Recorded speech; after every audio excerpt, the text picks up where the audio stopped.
I've never stolen a thing in my life, but I've made a living off things that were stolen. That might sound like a contradiction, but there's a whole world underground where that distinction matters. I was one of those who waited, not the ones who broke the locks, but the ones who unlocked value. After every fresh robbery, a quiet congregation of us would gather in forgotten basements and behind rusted shutters, sorting through televisions, ornaments, watches, heirlooms. We didn't ask questions, didn't touch anything personal. We paid, we flipped, we earned. This one time though, I was low on cash, missed out on the final loot, jewelry, imported gadgets, a stamp collection someone clearly cherished. I had to settle for a box of smaller electronics, some mobile phones, an old Olympus camera, and a bulky Walkman with a stack of audio cassettes rubber banded together. At first, I thought I'd toss the cassettes. Then I saw the labels. Some were standard, Lata Mangeshkar's classics, an A.R. Rahman compilation, even a cassette titled Opera on Love and Power.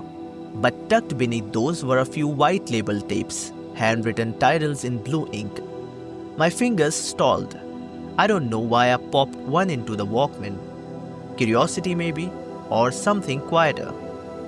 The tape whirred, then came a soft click, and then her voice. "Hi little one, we saw you today. The doctor said you waved your hand, but your father thinks it was just static. I think he is wrong. You are always waving." It was strange seeing your shape on that monitor, a tiny curled bean, but you are so much more than just a shape. I leaned back, suddenly weightless. Her voice wasn't dramatic, it was like a warm cloth, folded, held, pressed. She wasn't just talking to a baby, she was speaking into the void, knowing no one might reply. "Today's day 251 since we found out about you. I made pudding. You probably can't taste it in there, but if you could, I hope you'd like it." I played tape after tape that night, listening long past dawn. Some were recorded in laughter, some through breathless pauses. Guess what today was? Your first shopping day. I went a little crazy, couldn't help it. There's this tiny green romper with ducks on it. You'd look like a munchkin. And a blue dungaree with a bear on the pocket. I almost wished they made it in my size. The socks are so small I just stared at them, smiling. It's hard to believe something that tiny will fit you. I set up your white cradle too. I even got rattles in teethers, though I know you won't need them yet, but still it felt like getting ready for magic. And there was one recorded a day before the delivery. Today is the day before we meet. I'm being admitted tonight because the pain won't let me wait anymore. I had my last checkup and they said you are almost ready. I laughed when the doctor showed me how low you dropped. You're almost at the doorstep, my love, almost. I can barely stand straight, but I had to record this. I needed to talk to you just one more time before the world introduces us properly. But then came the one marked, the day you arrived. You were born at 4:17 a.m. I heard you cry. That sound, God, it stitched something inside me. But something wasn't right. They took you to the NICU. Said there was fluid in your lungs. They wouldn't let me hold you. Her voice cracked here. Not the dramatic kind, just a tiny collapse, like paper being torn slowly. You looked like you were trying, but your breaths were so small. I kept thinking, breathe, breathe baby, just breathe. I didn't sleep. I prayed in ways I didn't know. But 2 days, you stayed just 2 days. Then you left, quietly. I sat there, the Walkman growing heavier in my hand. There were more tapes, one recorded on what would have been his first birthday.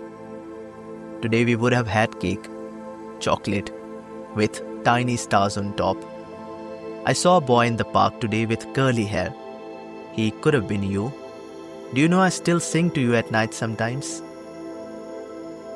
The woman wasn't delusional.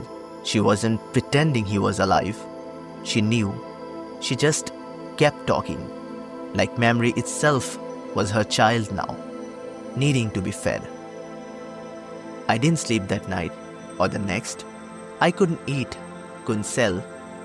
How do you put a price on grief so sacred? I couldn't even listen to the rest. I felt I was intruding, not just on her pain, but on something holy. And yet, I had bought it with dirty hands. That's when I bought a blank cassette. I didn't know what to say, but I pressed record anyway. Ma'am, whoever you are, I wasn't supposed to have these. They were stolen. And I bought them. I didn't know what they were. I'm sorry. I don't know if you'll ever hear this, but I heard you. I really heard you. I paused, the Walkman word, then I hit record again. You spoke like you were still listening. And maybe he was. Maybe that's what kept your voice so calm. I've never known a mother's voice, but yours, it felt like home, even for a stranger like me. I know it will be anything but easy, tracking down the exact person who broke into your home, hoping they even remember which door they pried open. But I swear, I'll turn the world upside down if I have to. I'll trace every shadow, knock on every locked past just to return what should have never left your hands. And if, by some miracle, this tape has found its way back to you, then I just want to say, I'm sorry for listening to a love that wasn't mine to hear, for stepping into memories I had no right to touch.